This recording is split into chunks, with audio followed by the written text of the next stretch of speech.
आज अध्याय समस्त को स्वागत। आज आम पढ़ा धनात्मक संख्यार गुणन एवं हरण प्रक्रिया। प्रथम आम देखिए गुणन प्रक्रिया। मनकर दुईटी परिमेय संख्या नेली, गोटे परिमेय संख्या हूँ 5 विभक्तक 7 आ गोटे परिमेय संख्या नेली 7 -7 विभक्तक 5। तो दुईटी परिमेय संख्या को मुझे गुणन करी। मन रख दुईटी परिमेय संख्यार गुणन कले लव को लव द्वारा हरण गुणन कर हर को हर द्वारा गुणन कर बुझिपाइल।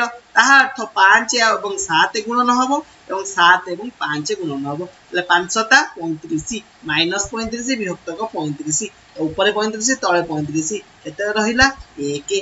तो उत्तर होची केते -1 बुझिपाल। मन कर आ गोटे एग्जांपल लेली 3 गुणन -7 विभक्तक 8। 3 माने कोन लव हरटा केते 1 ताले 3 गुणन 7 केते हला -21 विभक्तक 8 गुणन 1 होची 8 8 बुझिपाइल।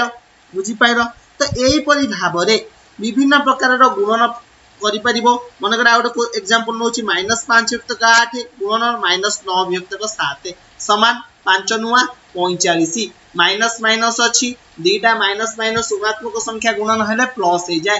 तो ऊपर उत्तर केते हला +45 8 7 56 तो उत्तर होची 45 विभक्तक 56 बुझिपाइल। एति जिंस बुझिपाइल। वर्तमान तुम अभ्यास कार्य 5.4 रे 1 नंबर क्वेश्चन देछि सेया निम्नलिखित संख्या मानकर गुणनफल निरूपण कर। 2 नंबर क्वेश्चन देछि सरल कर माने कोन -16 विभक्तक 15 गुणन 20 विभक्तक 8 फेडाण 15 विभक्तक 5 गुणन 35 विभक्तक 5। आको आमे सरल करिबा। प्रथमे देखो एटा को मु सरल करिवि किपरि करिवि देख। प्रथमे एठी देखिवो ऊपर तळ कहा द्वारा कटुची कि नाही। हां कटुची का द्वारा 2 द्वारा 2 चो 8 2 10 20 पुणी कटुची 2 दुने 4 2 5 10 ताले केते हला -16 विभक्तक 15 गुणन 5 विभक्तक 2 एटा कटुची का द्वारा कटु नाही फेणाण। एठी देखो कटुची कि एटा हां कटुची 5 के 5 5 3 15 3 गुणन एटा केते 5 7 35 गुणन 7 समान। वर्तमान देखो वर्तमान ऊपर तळ कला परे तमे तापर देखो क्रॉस कटुची कि नाही एटा एटा सहित कटुची कि एटा सहित कटुची कि नाही देखिबो।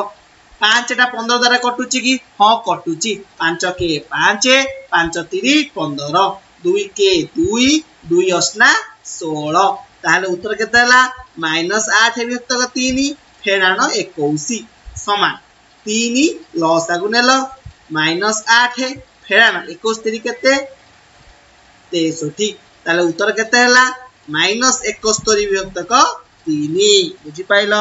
एई परि भाबरे सरल करिवो बुझि पाइल। तो सरल करिवार मुख्य फंडा मु कहि दोची आउ थरे मने रख। जदि प्रथमे देखिबो लव लव एवं हर हरण होउची कि नाही। मन करे एटा लव 2 हर 2 लव लव 1 हर 1 अछि। एई दुईटा जदि गुणन करे प्रथमे देखिबो लव हर कटुची कि नाही। जदि कटु नथिबो तापरे देखिबो गुण एई परि भाबे क्रॉस कटुची कि नाही। जदि किछि क्रॉस कटुथिबो ताकू काटिबा को चेष्टा करिवो। तो प्रथम स्टेज रे कोन लव ओ हर को काटिबो हर को संक्षिप्त करिवो। द्वितीय पर्याय रे कोन करिवो लव 2 हर 1 किंबा एवं लव 1 आउ हर 2 को सरल करिला परे उत्तर निर्णय करिवो। एहा करिवा तिके इजी हेइथाय न कले भी चलिवो किंतु एपरि कले उत्तर फल बाहर करिवे इजी हेइथाय। सेति पई एई परि भाबरे करिवो बुझ पाइले ती जिंस। वर्तमान मने रखो गोटे जिंस दुईटी धनात्मक कोन ई संख्या को परिमेय संख्या को गुणन कले उत्तर फल आसीबो सेही धनात्मक परिमेय संख्या बुझि पाइल। जदि दुईटी ऋणात्मक परिमेय संख्या को मध्य गुणन कले उत्तर मन केते आछि धनात्मक संख्या आसुछि। जदि गोटिए धनात्मक आउ गोटे ऋणात्मक होइथाय गोटे ऋणात्मक होइथाय ताले उत्तर मोर केते आसीबो ऋणात्मक पूर्ण संख्या ऋणात्मक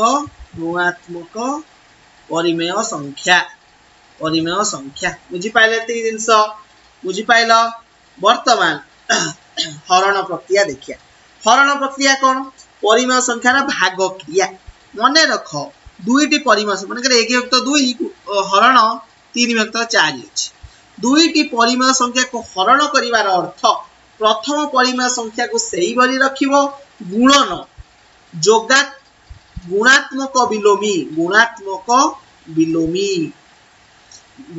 विलोमी माने एटा को उल्टेई दबो केते हला 4 विभक्त 3 उत्तर केते हबो 4 के 4 विभक्त 6 उत्तर बुझी पाइले एति जिंस मने रख जेतो बळे एही परि भाबरे हरण प्रक्रिया थिबो मनकर गोटे क्वेश्चन में 4 युक्त 7 हरण 4 विभक्त 7 केते हबो 4 विभक्त 7 गुणन 7 विभक्त 4 7 7 कटिला 4 4 कटिला उत्तर केते 1 सबले मन रख दुईटी परिमेय संख्या को गुणन कला बेले गुणन फल जदी 1 हेई थाय दुईटी परिमेय संख्या गुणन कला बेले जदी गुणन फल 1 हेई थाय ताहाले ताहाकू प्रथमटी अन्यटीर व्युत्क्रम कुहा जाय प्रथमटी अन्यर व्युत्क्रम माने एटा 4 युक्त 7 अछि एटा होची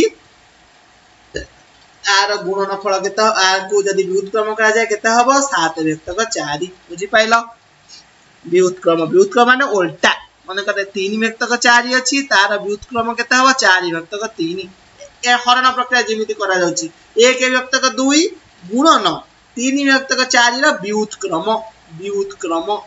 व्युत्क्रम केते हला 4 विभक्त 3 उत्तर केते हला 4 विभक्त 6 बुझी पाइला ती जिंस